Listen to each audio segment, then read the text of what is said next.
Hello, and welcome to the Blacks in Cybersecurity Winter Conference. I am honored to be here today to talk to you about starting and running a cybersecurity business.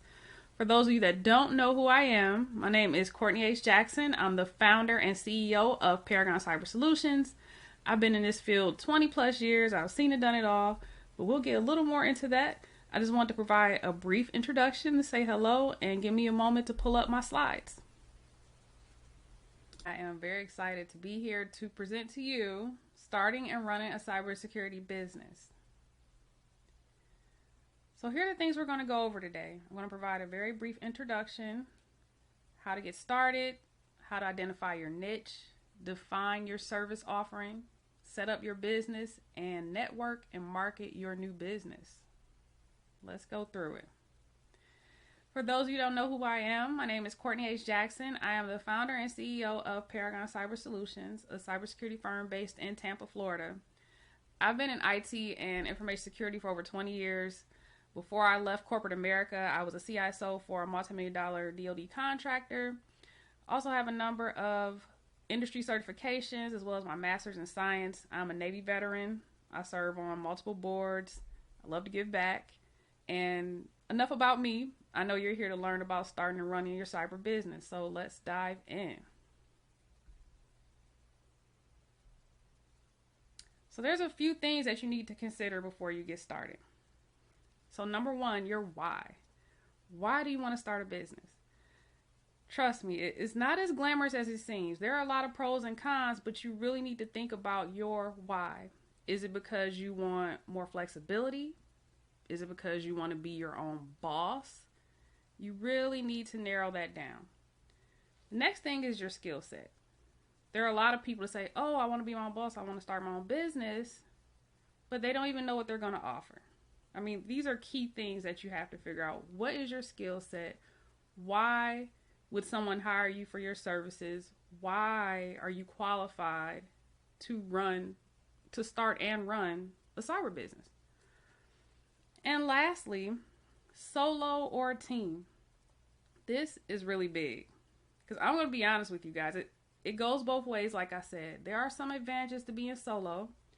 You don't have to deal with staff. You pretty much control the deliverables, the inputs, the outputs. You're your own team. You're a team of one, an army of one. You want a team, that means you're hiring people. So that introduces other things that you may not think about initially. Human resources, right? You're dealing with staff, so you have to hire people. You have to have payroll. Even if you pay them as 1099, you still have payroll responsibilities. Are you going to offer benefits? It just gets very in-depth once you think about a team. So my recommendation for people that want to start a business is to start out solo. Or if you have a co-founder, that helps because you have someone to do the heavy lifting with you. But start out solo and grow your business from there. You know, obviously if things are going well, if the work becomes too much to the point that you need help, then hire help. You know, the answer may be to hire a consultant as needed. Do that. That doesn't mean you have to hire an employee.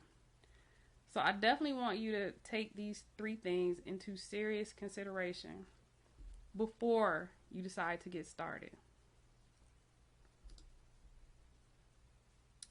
All right, so now that you've thought about those three things, identify your niche. You're here because you're interested in starting and running a cybersecurity business. But we all know cybersecurity is an extremely broad field. You can't just say, I want a cyber business and just say, hi, I'm XYZ cyber business. Like, doesn't work that way. So you need to identify your niche. And if you don't know exactly what that is, think about it. What are you good at in cyber? You know, you could be the super technical person, you know, on the keyboard. You could be a hacker. Think about what you're good at. Or you could be more on the policy side, you know, compliance, governance, risk, those types of things, documentation. Think about what you're really good at and what you wouldn't mind doing day in and day out. I want to add that too. Because a lot of people get burnt out. But if you're starting a business, you're the one that's going to be doing the work initially. So don't decide if you are good at documentation, but you don't like it that much, probably not good to say, I specialize in security documentation. Because you're going to get tired of doing it, and then you're going to have to find someone that delivers it to the level that you're comfortable with and meets your expectations. Next, you need to think about what you have the most experience in, right? There are some people that do something for 6 months and they're like, oh, I'm an expert in this. You know, in my opinion, 6 months doesn't make you an expert in anything. You may be familiar with it. You may be able to do the work, but you're not an expert. What are you most experienced in? What do people know you for? And that leads me to the third point. What use cases and success stories do you have to present to clients? I'll give you an example. When I was in government contracting and I worked as a senior security consultant, I led a lot of companies through certification efforts, or it used to be called CNA, now it's called ANA, authorization services, and people trying to get ATOs, right? Because they want to get their application on the network. They need that approval. I have 100% pass rate. I can honestly say for every client that I worked with to help them go through the RMF risk management framework process to achieve their certification accreditation, 100% pass rate. Those are the types of things that you need to think about and highlight, because you're going to get challenged. If you're a new company, for instance, you know, I'm Courtney H. Jackson. I've been doing this for a long time, and I have some name recognition. When I started Paragon, obviously there wasn't much name recognition for my business because it was new. So you have to bring that past performance, those cases and those use cases and success stories with you that you can say, okay, this is my performance record, and have those references as well. You want to start building those references now, because people are going to ask you, if they're not familiar with you, okay, can you provide 2 or 3 references that you completed this for that I can reach out to find out about your work ethic and your performance? So you definitely want to have that prepared. Okay, so after you've identified your niche, you need to drill down even further and define your specific service offering. So we'll think about it now. Security assessments. What type of assessments? Third-party risk assessments, insider threat assessments. Be very specific. And then, but if you say, okay, I'm going to help people with compliance. Okay, which compliance frameworks are you going to offer your services in? Is it for DoD contractors? So it might be CMMC or NIST 800-171. Are you looking at, ISO, maybe 27001? That's one of the more common ones. SOC Type 1, Type 2, PCI. I mean, again, going back to my earlier statement, cybersecurity is so broad. But if you're starting out, you need to niche down and specialize in something and start that way. Don't try to start too big. Don't say I'm XYZ cyber business and I can help you with all of your cybersecurity needs. That's very unlikely. I don't think anyone is good at everything. So it's best to just specialize in something and lead with that service offering. And then as your business grows, you can expand from there.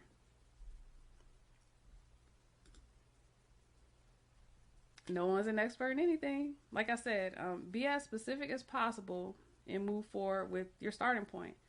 Again, you don't want to offer an umbrella, a cyber umbrella of everything, because that's not realistic. Okay, so now you've gone through all that. You've thought about whether you want to be a solopreneur or have a whole team of people. You've thought about the services that you're going to offer. You've niched that down to what you're going to specialize in. You're like, okay, let's go.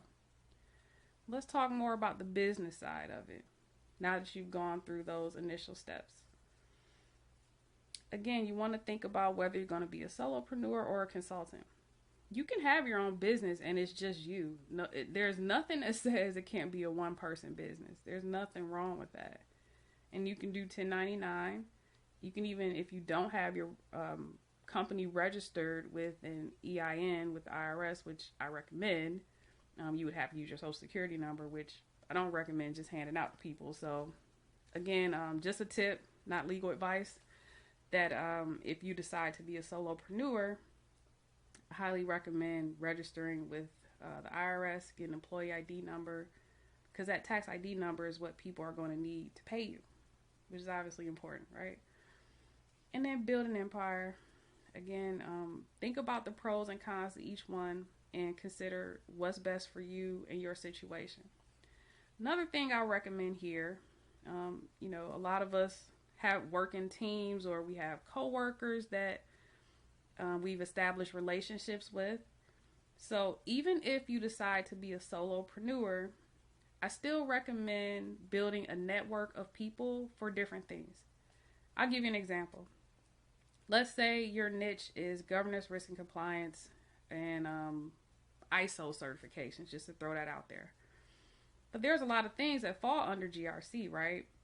HIPAA, SOC, CMC, NIST, all types of things. So you can focus on your one area, but then have consultants that you can reach out to if other work comes available in other areas. That makes sense? Think about that for a minute. Focus on your specific area. I'm very strong on that. Drill down your niche, focus on one specific area, but build a network of professionals that you know and trust that can handle similar areas if the opportunity arises. The last thing you want to do is scramble for people if an opportunity presents itself. What if you're the ISO specialist and you're working with a client, you wow them because you're amazing, and they say, oh, I have someone that needs HIPAA help. Do you do that? You don't want to say no, because that's a lost opportunity. But don't say yes unless you have the means to fulfill the HIPAA request, either by doing it yourself or having that network that you can rely on to fill those gaps for you. So keep that in mind. Okay, so you've done all that. Now it's time to network and market your new business. And this can be a daunting task for a lot of people. I've talked to a lot of people, and people have hired me as consultant for this specific reason, to help them. And they're like, oh, I don't know sales. I don't know marketing. You'd be surprised. One, no one's going to sell or market you as much as you are. You should be your own biggest fan. So it's really not difficult. Get out of your head about it. You're really just talking about it, right? And the best way to start is with your existing network.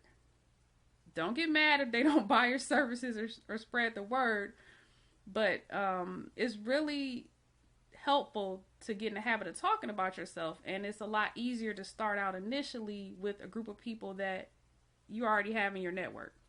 Your friends, your family, your coworkers. Again, those same coworkers that you're telling about this new business venture, if they're good at what they do, make sure you keep them in mind should opportunities arise, and talk to them about it. Some people may have, certain contracts in place that have conflict clauses where they may not be able to work, outside of their day jobs, or some people don't. Find out as you're networking, hey, I'm building this new business, I'm going to be an ISO certified expert, and I know you do HIPAA, would you be interested in consulting work? I may not have anything right now, but I'm building my list so that if and when something comes available, I'm going to contact you. Get all the information now and find out their rates, their availability. Build all those things now. Last bullet point, definitely not least, mentors. I think everyone should have a mentor, if not multiple mentors, right? For what you're trying to do, there are a number of people that have been there and done it. Some not so great, some successfully, but you can actually learn from both of them. I know some people think that, it's best to try to focus on the most successful people, and believe me, those are the type of people you want in your network. But a lot of times, in order to succeed, you have to fail a couple times.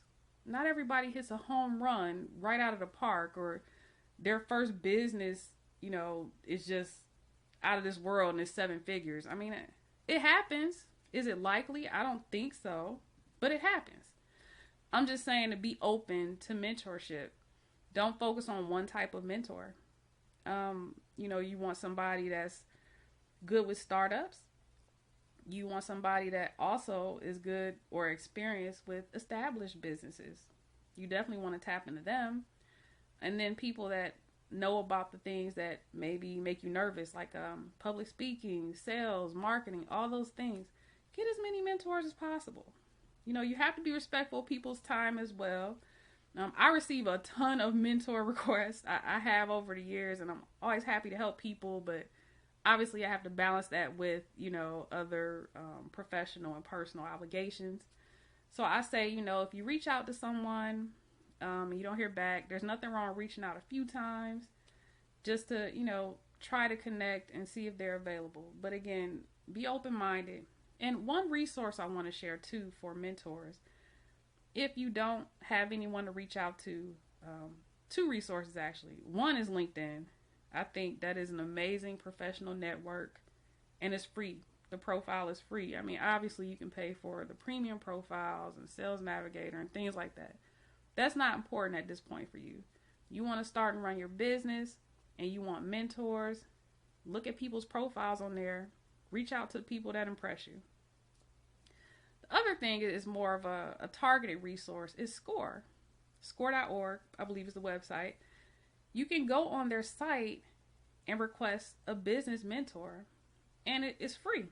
They match you with someone based on your request and, of course, availability of mentors that they have at that time. I have a SCORE mentor right now that I work with, and he's great.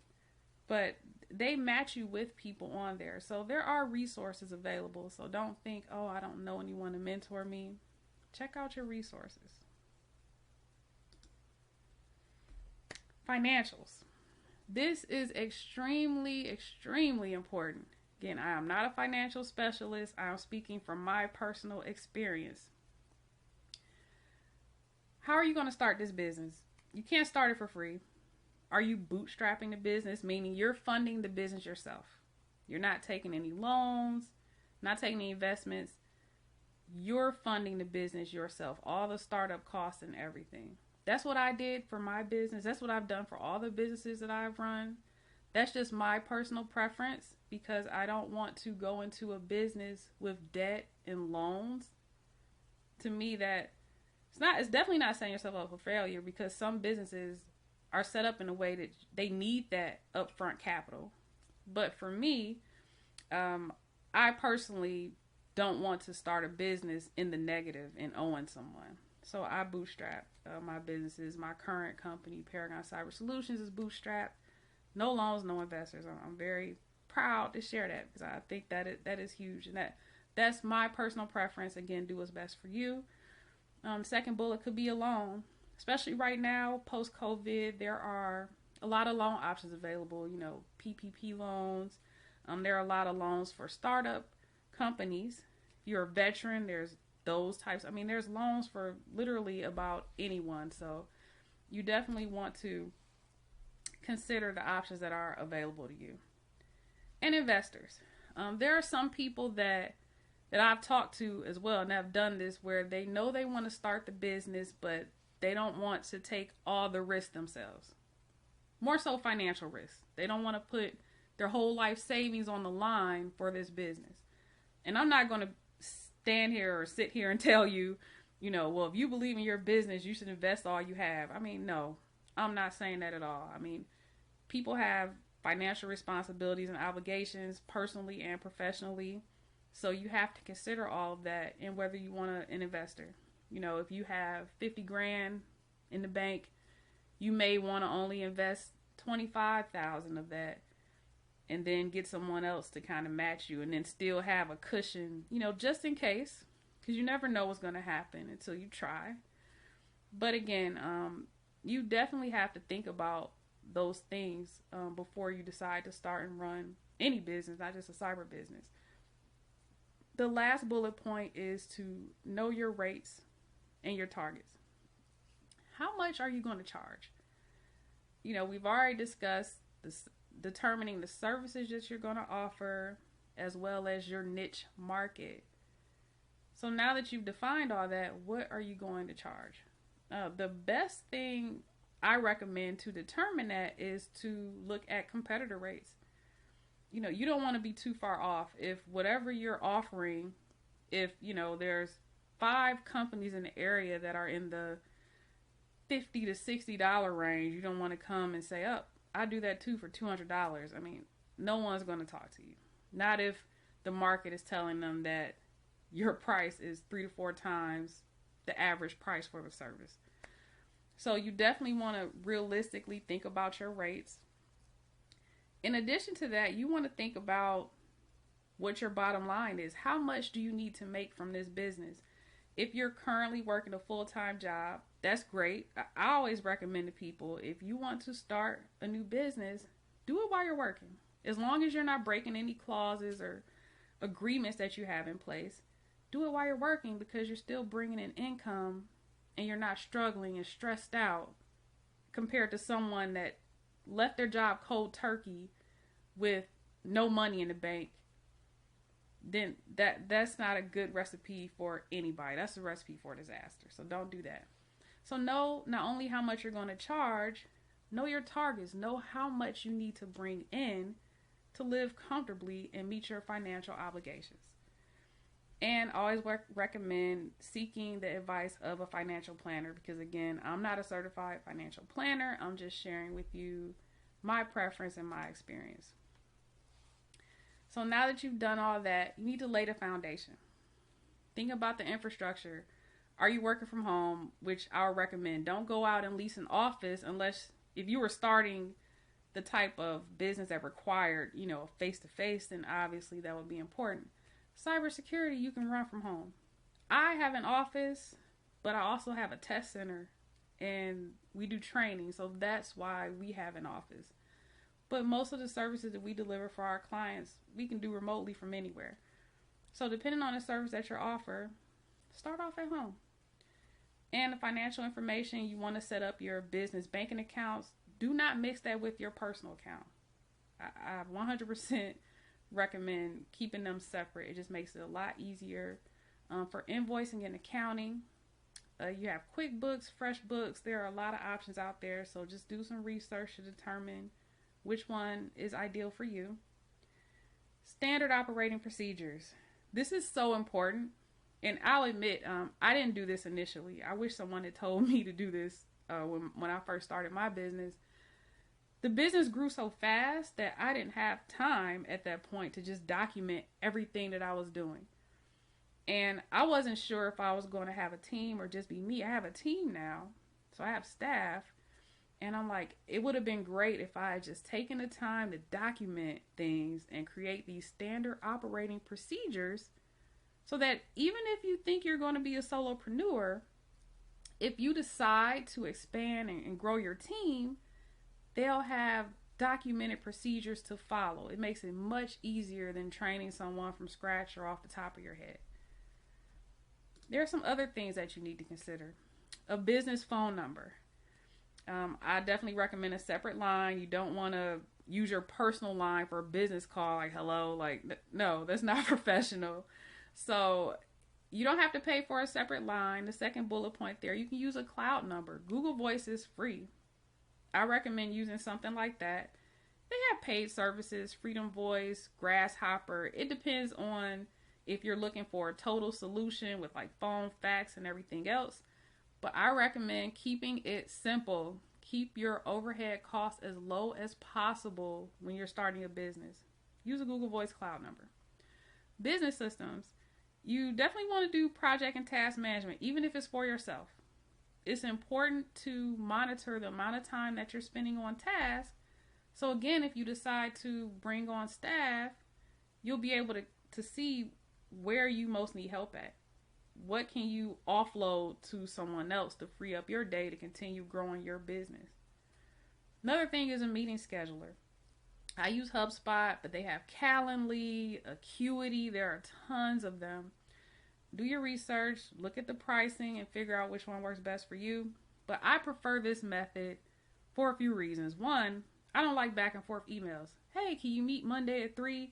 Oh no, I'm busy Monday at 3. How about Tuesday at 2? Oh no, I'm like, to me that's not efficient at all.